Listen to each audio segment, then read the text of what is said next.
आरोग्यम कार्यक्रम के तमाम सुनने वालों को अरुण पांडे का नमस्कार। श्रोताओं, हमारे कार्यक्रम में आज का विषय है दृष्टिहीनता, कारण, बचाव और निवारण। इस विषय पर आपके साथ आपके सवालों के जवाब के लिए हमारे साथ हैं डॉक्टर राजेंद्र प्रकाश मौर्य। आप प्रोफेसर और विभाग अध्यक्ष हैं क्षेत्रीय नेत्र संस्थान IMS BHU में। डॉक्टर साहब, प्रोग्राम में आपका स्वागत है। धन्यवाद अरुण जी। कार्यक्रम में बहुत सारे श्रोताओं के डॉक्टर साहब फोन आने वाले हैं, लेकिन उससे पहले हम लोग शुरुआती जानकारी आपसे चाहेंगे कि दृष्टिहीनता और दृष्टिबाधिता क्या है और इसके प्रमुख कारण क्या हैं। देखिए पांडे जी, ऐसा है कि विश्व में देखा जाए तो लगभग 3.5 करोड़ लोग दृष्टिहीन हैं जी। और जिसमें 1/3 लगभग 1 करोड़ 20 लाख हमारे भारतवर्ष में है जी। इसलिए बहुत जरूरी है जानना कि दृष्टिहीनता क्या है। यदि कोई व्यक्ति 3 मीटर की दूरी से अंगुली नहीं गिन पाता या प्रकाश पहचानने में उसको प्रकाश का बोध नहीं हो पाता तो उसको हम दृष्टिहीन या ब्लाइंड कहते हैं जी। लेकिन अगर व्यक्ति 6/18 से कम और करीब दृष्टि क्षेत्र 10 अंश से कम हो तो उसको हम अल्पदृष्टता यानी विजुअली इम्पेयर्ड कहते हैं, लो विजन। वो व्यक्ति अपना नॉर्मल कार्य नहीं कर पाता है और ऐसे व्यक्तियों की संख्या लगभग 2 अरब 4 करोड़ 60 लाख पूरे विश्व में है और जिसमें देखा जाए तो करीब 1 करोड़ 90 लाख केवल बच्चे हैं जो दृष्टिबाधित हैं। अब इसके कारण बहुत से हो सकते हैं, जैसे कि मोतियाबिंद जो सबसे अधिक पाया जाने वाला कारण है दृष्टिबाधिता का। दूसरा, बच्चों में प्रत्यावर्तन त्रुटि यानी हम रिफ्रैक्टिव एरर, चश्मे की समस्या होती है, चश्मा नहीं लगाते। दूसरा है दृष्टिपटल विकृति, आंखों के पर्दे में सूजन हो जाना या काला मोतिया जिसे हम ग्लाकोमा कहते हैं या रेटिनल डिटैचमेंट। आजकल मधुमेह जनित दृष्टिपटल विकृति बहुत तेजी से हमारे देश में बढ़ रही है। तो ये बहुत सारे कारण हैं और कुछ आनुवंशिक कारण हैं जिसमें आंख की बनावट या जिसको हम कह सकते हैं कि कंजेनाइटल एनामली, जन्मजात विकृतियां। तो इन तमाम बातों पर, कारणों पर हम लोग और चर्चा जारी रखेंगे। फिलहाल एक श्रोता का फोन है। जी, कार्यक्रम आरोग्यम। हेलो जी, नमस्कार। नाम बताएं अपना और कहां से बात कर रहे हैं आप? मैं गोपालगंज बिहार से बोल रहा हूँ सर। मेरा नाम सतीश कुमार सिंह है जी। डॉक्टर राजेंद्र प्रकाश मौर्य हमारे साथ हैं, नेत्र रोग विशेषज्ञ। आप अपना सवाल पूछें आज के विषय से जुड़ा हुआ।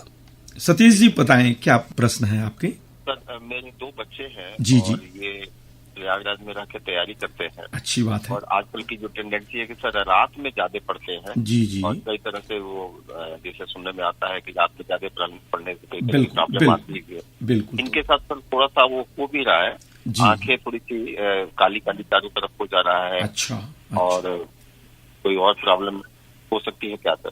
देखिए सर, क्या कहना चाहेंगे सर, कैसे इनको सजेस्ट किया जाए? अच्छा जी, सतीश सिंह जी, जैसे आपके दोनों बच्चे सिविल सर्विसेज की तैयारी कर रहे हैं इलाहाबाद में, बहुत अच्छी बात है। लेकिन देखिए, हमारी आंखें हैं प्रकृति की एक अमूल्य भेंट हैं, इसको सहेज कर सुरक्षित रखना बहुत जरूरी है। तो गलत तरीके से पढ़ने के कारण आंखों पर स्ट्रेन पड़ सकता है, चश्मे आने की संभावना, आंख के नीचे जैसा कि आप कह रहे हैं डार्क सर्किल हो जाता है। तो मैं कुछ सुझाव देना चाहूंगा जो कि बहुत महत्वपूर्ण है। एक तो पठन सामग्री आंखों से कम 1 या 1.5 फीट की दूरी पे हो। सिर को बहुत तेज झुकाकर नहीं पढ़ना चाहिए। बहुत तेज रोशनी, बहुत कम रोशनी भी आंखों पर जोर डालता है।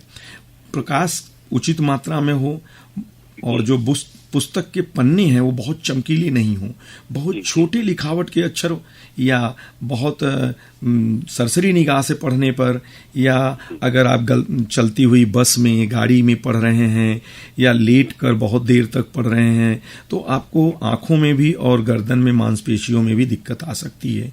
तो मैं ये कहना चाहूँगा कि सामान्य जो पढ़ने के तरीके हैं, मेज कुर्सी पे बैठ के और सामान्य प्रकाश में, और बीच बीच में आंखों के पलकों को जरूर झपकाते रहें जिससे आंखों पे स्ट्रेन न पड़े। धन्यवाद जी।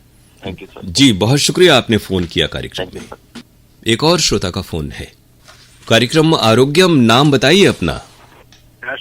जी, कार्यक्रम आरोग्यम में स्वागत है आपका। अपना नाम बताएं और कहां से बात कर रहे हैं आप? हम अरुण कुमार राय बोल रहे हैं, बलिया जिला से बात कर रहे हैं, हाथों ग्राम से। जी, डॉक्टर साहब से अपना प्रश्न पूछें। हम दोनों आंख से दृष्टिबाधित हैं। जी। में भी इलाज कराए थे, चेन्नई में भी कराए हैं। क्या समस्या थी आपकी बाबूजी? वहाँ बताए थे लोग कि दोनों आँख की नसें सूख गई। अच्छा, तो उसका इलाज चल रहा है आपका कि बंद हो गया?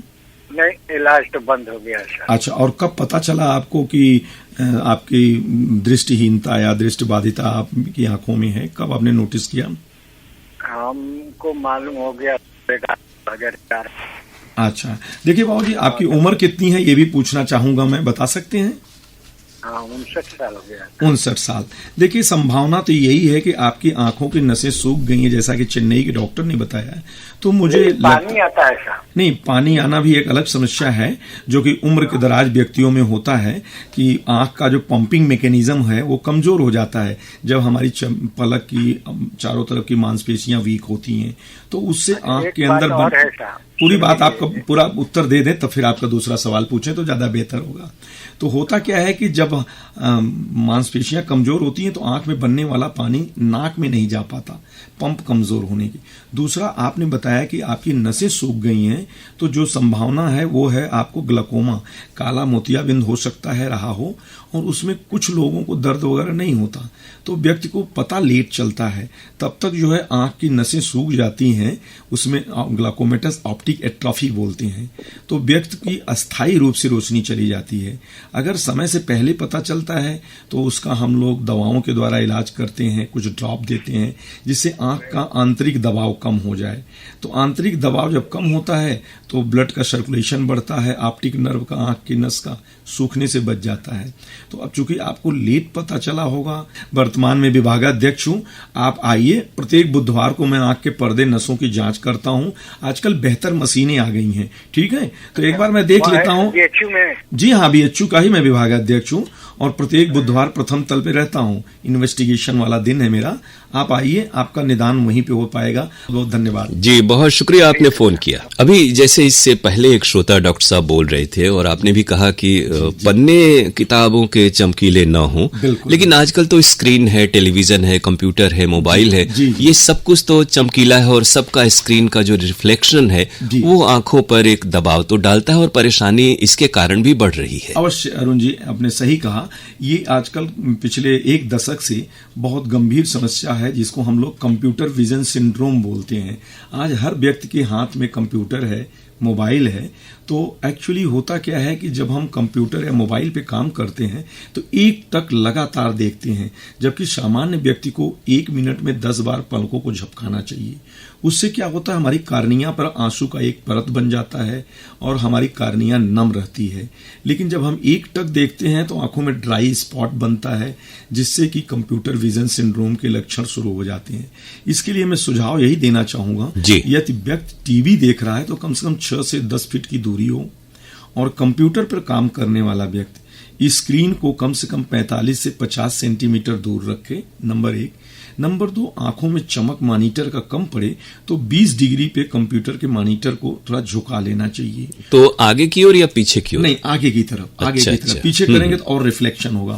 तीसरी चीज कि कंप्यूटर पर समानांतर जो किरणें पड़ती हैं उससे बचने के लिए आजकल एंटी रिफ्लेक्टिव ग्लेयर फिल्टर आता है, या चश्मे वाले भी उसको जो है ब्लू कट ग्लास के रूप में या एंटी ग्लेयर कोटिंग। और जो फिल्टर आपने बताया वो स्क्रीन पर लगाना है या चश्मे पर ही वो है? वो अरुण जी स्क्रीन पे लगाना है, लेकिन हर कंप्यूटर में जो आजकल मॉडर्न आ रहा है उसमें लगाने का ऑप्शन नहीं होता। जी जी। तो बेहतर होता है कि हम एंटी ग्लेयर रिफ्लेक्टिव चश्मा ही, चश्मे का प्रयोग करें, भले ही नंबर न हो तो सामान्य जो चश्मा हो बिना किसी नंबर के वो एंटी ग्लेयर हो। इस बीच एक फोन है श्रोता का। जी, अवश्य सुनते हैं। जी, कार्यक्रम आरोग्यम, चंदौली जिला उत्तर प्रदेश, अशोक विश्वकर्मा। जी, तो दृष्टिहीनता कारण बचाव और निवारण आज का विषय है। डॉक्टर राजेंद्र प्रकाश मौर्य हमारे साथ हैं, सवाल पूछिए अपना। हैदराबाद दिखाए थे अपना आँख पर। किस प्रॉब्लम के लिए बाबूजी? वो जी, मेरा पर्दा खराब हो चुका है। अच्छा, तो पर्दा क्यों खराब हुआ? क्या आपको डायबिटीज है या उन्होंने काला मोतिया बताया या उम्र दराज पर्दे की कमजोरी बताया, क्या बताया उन्होंने? नहीं, तो वो बताया कि ऐसा बीमारी वो है ना कि उम्र के हिसाब से रोशनी घटेगा। अच्छा, तो ये जन्म से है, बचपन से, या अभी इधर बीच हुआ है?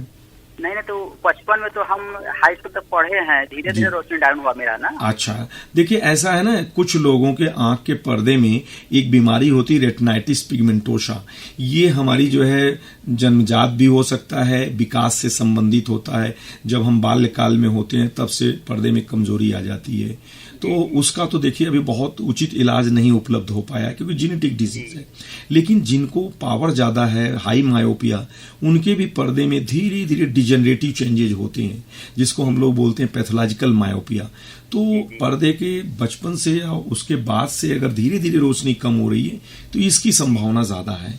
अब डॉक्टर साहब ने आपको क्या लिखा है, आप चाहें तो बनारस हिंदू यूनिवर्सिटी के नेत्र विभाग में आ जाएं और हम लोग आपके पुराने पेपर्स को भी देखेंगे, आंख के पर्दे की पुनः गहन जांच करके देख लेते हैं कि क्या समस्या है, उसका क्या निदान संभव है। जी, तो वो बोले ना कि इसका सर्जरी अभी चल रहा है, अभी सक्सेस नहीं है, अभी 2-3 साल में सक्सेस हो जाएगा। हाँ, मैं समझ रहा हूँ, वो रेटिनाइटिस पिगमेंटोसा ही होगा। उसमें आजकल जीन थेरेपी देते हैं, बोन मैरो का ट्रांसप्लांटेशन करते हैं, या एमनियोटिक मेम्ब्रेन होता है, प्लेसेंटल एक्सट्रैक्ट। तो ये सब बहुत से रिसर्च चल रहे हैं, देश में ही नहीं विदेशों में भी। अभी इसका बहुत कारगर कोई उपाय उपलब्ध नहीं हुआ है। इसको रेटिनाइटिस पिगमेंटोसा जेनेटिक डिजीज ही संभवतः आपको है। जी, तो वही हैदराबाद में एलवी प्रसाद है ना। जी जी, मैं जानता हूँ, वहाँ सभी डॉक्टरों को जानता हूँ। हाँ, तो वहाँ मैंने चेकअप करा। चलिए, अच्छी बात है, आइए बीएचयू एक बार देखते हैं। धन्यवाद जी, बहुत शुक्रिया, आपने फोन किया कार्यक्रम में।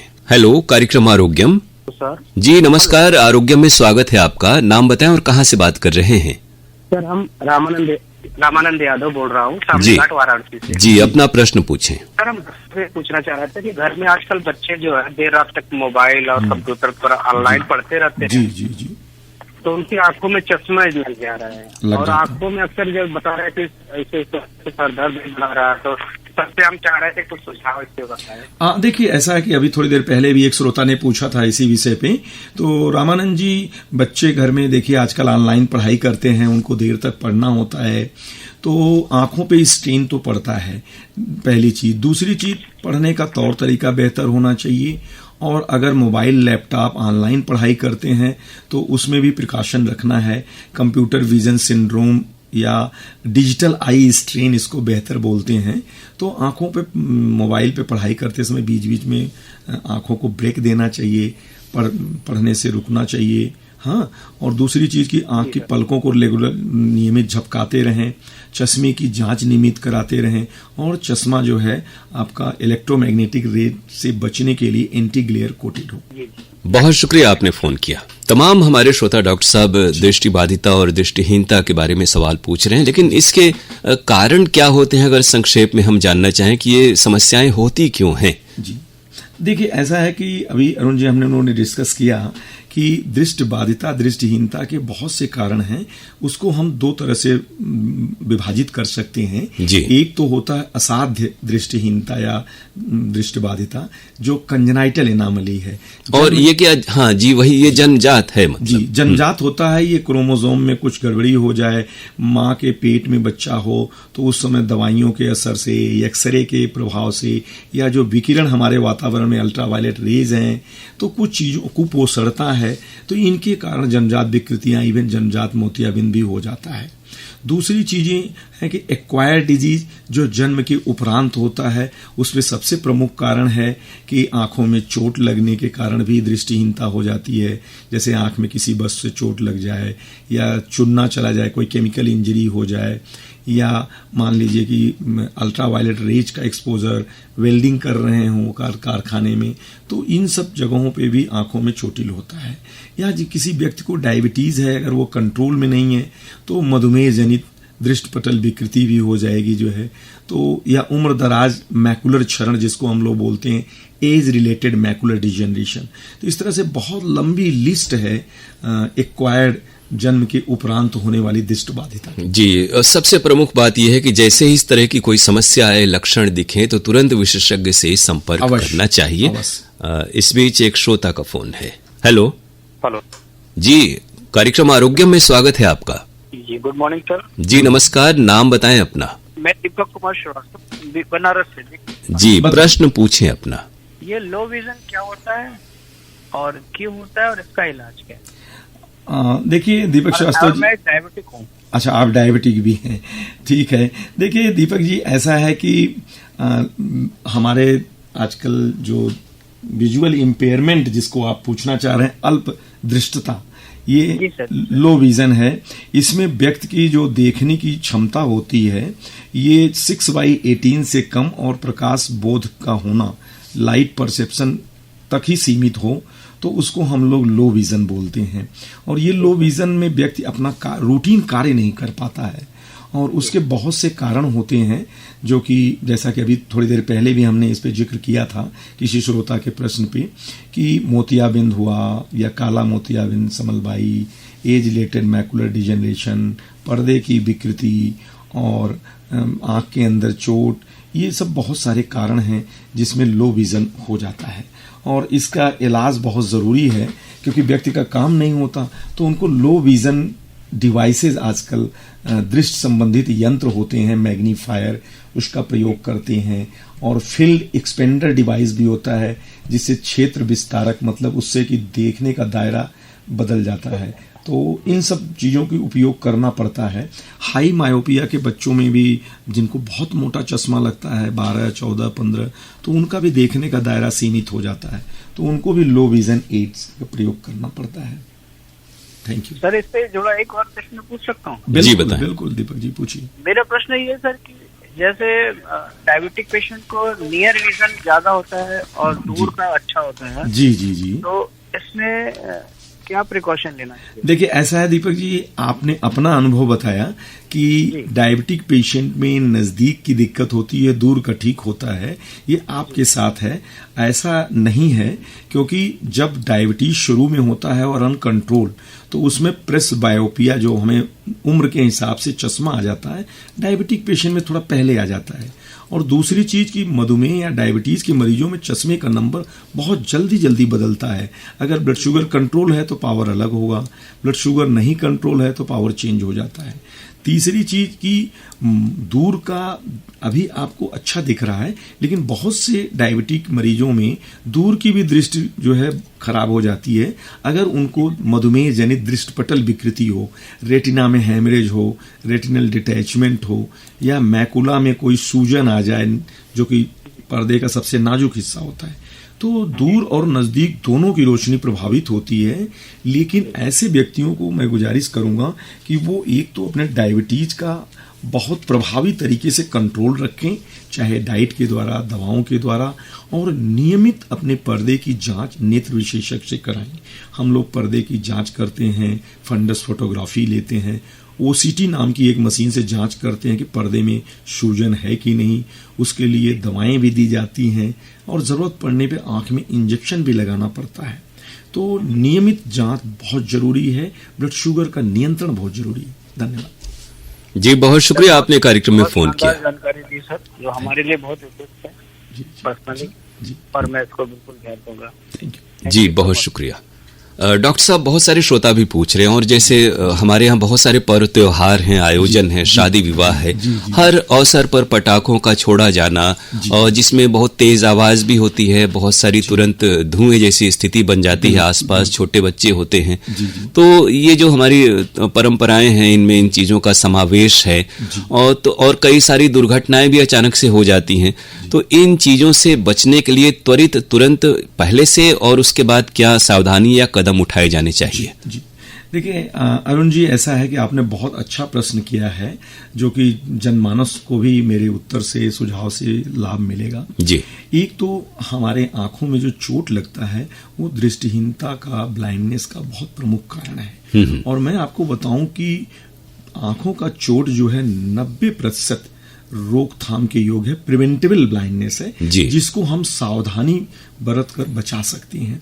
दूसरा कि जैसे आपने बताया कि अभी त्योहार आ रहा है दीपावली का, बच्चे जो है हमेशा पटाखा छुड़ाते हैं, तो कुछ पटाखे ऐसे होते हैं जैसे कि सुतली बम है, अनार है, इन सब से बच्चों को आंखों को चोट पहुंचने उसमें छोटे छोटे कण भी होते हैं, ईंट पत्थर जैसे टुकड़े भी निकलते हैं जो अचानक से बिल्कुल बारूद की शक्ल में सीधे चेहरे पर आ जाते हैं।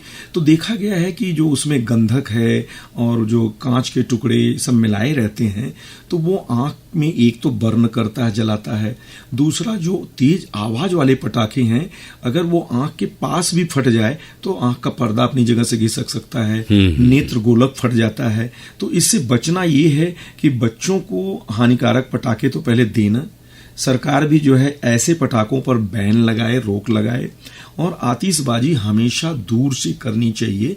यहाँ तक कि देखा गया है कि पटाखा छुड़ाने वाले नहीं, देखने वाले दर्शक भी ज्यादा क्षतिग्रस्त होते हैं जी। तो बच्चों को हमेशा बुजुर्ग की देखरेख में ही पटाखे छुड़ाने चाहिए और खुले में छुड़ाना चाहिए। और जब भी ऐसी कोई स्थिति आ जाए तो तुरंत उन्हें जो है तुरंत जो है डॉक्टर को दिखाना चाहिए, घरेलू इलाज नहीं करना हाँ, और आंखों को रगड़ना या मलना नहीं चाहिए। बिल्कुल सही कहा आपने।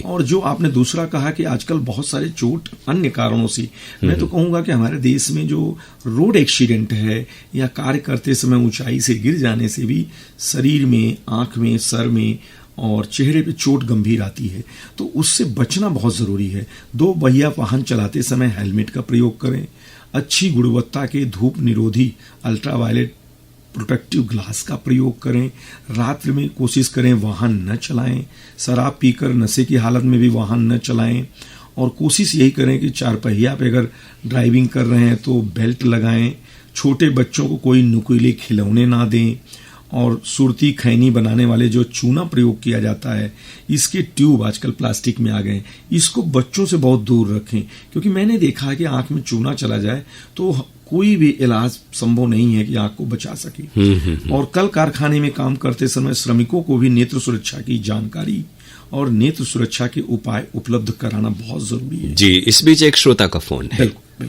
हाँ जी, हाँ नमस्कार, स्वागत है फोन इन कार्यक्रम आरोग्य में। आपका नाम बताएं और कहाँ से बात हो रही है आपसे? अड़िया अशोक विहार कॉलोनी फेज 2 जी। अनिल कुमार गुप्ता गोंड जी, प्रश्न पूछें गुप्ता जी। डॉक्टर साहब को प्रणाम है। नमस्ते। नमस्ते बाबू जी। आपको हमने दिखाया था सर जी। जी जी। और बाईं आंख में स्वेलिंग था ज्यादा। अच्छा, सूजन हो गई थी जी। और आपने इंजेक्शन के लिए राय दिया था। अच्छा। लेकिन बाईं आंख की रोशनी उस समय बहुत कम थी, आपने सूजन बहुत ज्यादा था तो आपने कहा था कि सूजन बहुत ज्यादा है, आंख में इंजेक्शन लगाना पड़ेगा। जी जी जी जी। तो बाद में मैंने फिर इंजेक्शन लगवाया तो दाईं आंख तो ठीक है। अच्छा, आप ब्लड शुगर के मरीज हैं बाबू जी? जी जी, मैं 2011 से मरीज था, लेकिन डॉक्टर साहब ये मुझे 94 से ही ये दृष्टि धीरे धीरे बाधित हो रही थी, धीरे धीरे धब्बा दिखाई दे रहा था। जी जी। मैं ये पूछना चाहता हूँ कि सर ये एक चीज बताइए कि पर्दे की स्वेलिंग मतलब दृष्टिहीनता में कितनी मतलब हमको दृष्टिहीनता ला सकती है? देखिए, और आंखों का प्रेशर। देखिए बाबू जी, ऐसा है कि आपने कहा कि पर्दे के सूजन और आंखों के प्रेशर से कितना दृष्टिहीनता होता है। तो देखिए, जब प्रेशर बढ़ता है तो आंतरिक प्रेशर बढ़ने से आंख की नस पे दबाव पड़ता है, ऑप्टिक नर्व पे, तो वो क्षतिग्रस्त हो जाता है और अस्थायी रूप से चला जाता है रोशनी उसमें। उसको हम काला मोतियाबिंद या ग्लूकोमा कहते हैं। लेकिन आपकी जो समस्या थी वो लंबे समय से डायबिटीज यानी मधुमेह होने की वजह से आपकी दृष्टि पटल रेटिना में विकृति आ गई थी, और जिसको हम बोलते हैं मैकुलर इडिमा, मतलब कि आंख का जो सेंसिटिव एरिया होता है मैकुला, उसमें आपको सूजन आ गया था। तो सूजन डायबिटीज की वजह से आता है और उसके लिए इंजेक्शन देते हैं, और आपने इंजेक्शन लगवाया तो आपकी एक आंख की रोशनी सुधार हो गया। जहां तक आपका ये कहना है कि हमने बहुत पहले डॉक्टर से लेजर कराया था, तो लेजर बहुत जरूरी होता है। डायबिटीज जितना पुराना होता है, कंट्रोल भी रहेगा तो भी आंख के पर्दे मैकुला में सूजन होना तय है। तो जितना पुराना डायबिटीज उतने ज्यादा दृष्टिहीनता। तो आप बेहतर हो कि बुधवार के दिन नेत्र विभाग में आइए, मैं एक बार पुनः जांच करता हूं ओसीटी मशीन से, फंडस से, और फिर आपको बताता हूं कि अभी कितनी रोशनी आपकी बची है और कितने क्षतिग्रस्त अस्थायी रूप से। बहुत बहुत धन्यवाद। बहुत धन्यवाद। बहुत शुक्रिया, आपने फोन किया। श्रोताओं के कॉल तो लगातार आ रहे हैं, लेकिन कुछ महत्वपूर्ण चीजें कार्यक्रम में शामिल हो जाएं। जैसे आंख के सूखापन पर आपने चर्चा तो की कि उन्हें पलक को झपकाते रहना चाहिए। क्या खान पान या बीच में ब्रेक कितना हो, कुछ ऐसी सावधानी बरती जा सकती है? क्योंकि बचाव स्क्रीन, कंप्यूटर, मोबाइल से तो है नहीं, वो जीवन का अभिन्न अंग आजकल बन चुके हैं। बिल्कुल बिल्कुल। देखिए अरुण जी, ऐसा है कि सबसे पहले तो जान लेना जरूरी है कि ड्राई आई है क्या। हमारी आंखों के अंदर जो है कार्निया, जो स्वच्छ पटल है जी, उसको सुरक्षित रखने के लिए, उसको न्यूट्रिएंट पोषक तत्व मिलता रहे, उसके लिए हमारे आंसू का निरंतर बहाव जरूरी है, बनता रहे और वो आंख नाक के रास्ते से निकल जाता है। लेकिन जब व्यक्ति का उम्र बढ़ता है तो हमारे आंख के अंदर आंसू बनाने वाली ग्रंथियां, उसमें धीरे धीरे कमी आ जाती है और आंसू की गुणवत्ता या मात्रा में कमी आ जाती है।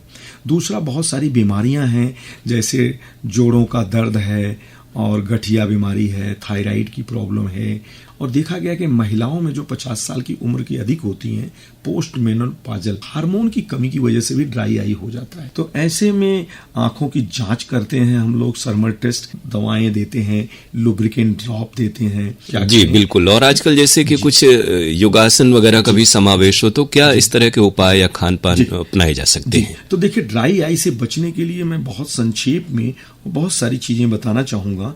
एक तो आंखों में हमारे जो है काजल, मस्कारा, आईलाइनर नहीं लगाना चाहिए, क्योंकि हमारे आईलैशेस जहां बरौनी होती है वहीं से आंसू की ग्लैंड्स का मुंह होता है। दूसरा, बालों में डैंड्रफ नहीं होना चाहिए, उससे भी वो आंसुग्रंथियों का ओपनिंग बंद हो जाता है जी। दूसरी चीज कि लंबे समय तक जब हम कंप्यूटर और लैपटॉप पे काम करते हैं तो भी हमारे कार्निया को आंसू नहीं मिल पाता है। तीसरी चीज कि अगर मान लीजिए हम दवाएं खाते हैं तो उसको जो है कोशिश करना चाहिए कि बिना जरूरत के ना लें। और कुछ लोग डायरेक्ट एसी और कूलर के सामने बैठते हैं तो जो आंसू बनता है वो भी जो है उड़ जाता है, इवेपोरेट हो जाता है। दूसरा, वातावरण में जो प्रदूषण है या अधिक धूम्रपान करना, इन सब से बचना चाहिए। अभी देखिए सर्दियां आने वाली हैं, लोग रूम हीटर का प्रयोग करेंगे तो रूम हीटर से वातावरण शुष्क हो जाता है, तो जो हमारा थोड़ा बहुत आंसू बन रहा है वो भी जो है ड्राई होने लगेगा। हम अपने बालों को रंगने के लिए डाई का प्रयोग करते हैं, अगर डाई में अमोनिया युक्त है तो उससे भी जो है ड्राई आई होता है। और जो सबसे पहला इंपॉर्टेंट चीज आपने बोला कि हमारे खान पीन में क्या होना चाहिए, देखिए अगर हमारे भोजन में विटामिन ए, सी, डी, जिसे हम एंटीऑक्सीडेंट कहते हैं, ये हमारी हरे पत्तेदार सब्जियों में, पीले फल में, अंडा, दूध, मछली में होता है।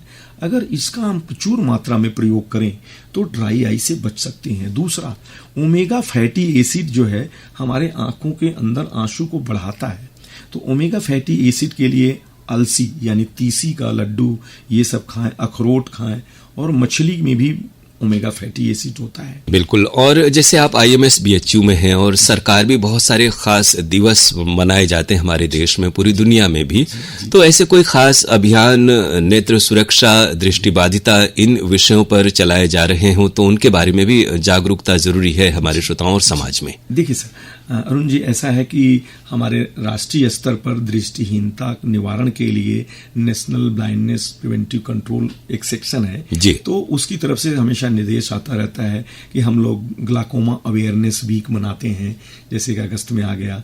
उसी तरीके से मई के महीने में हम रेटिनोब्लास्टोमा अवेयरनेस वीक मनाते हैं। ये बच्चों के अंदर होने वाला जानलेवा कैंसर है, जिसमें कि पर्दे में कैंसर हो जाता है बच्चे के, और वो अगर शरीर में फैल जाए तो जान भी जा सकती है।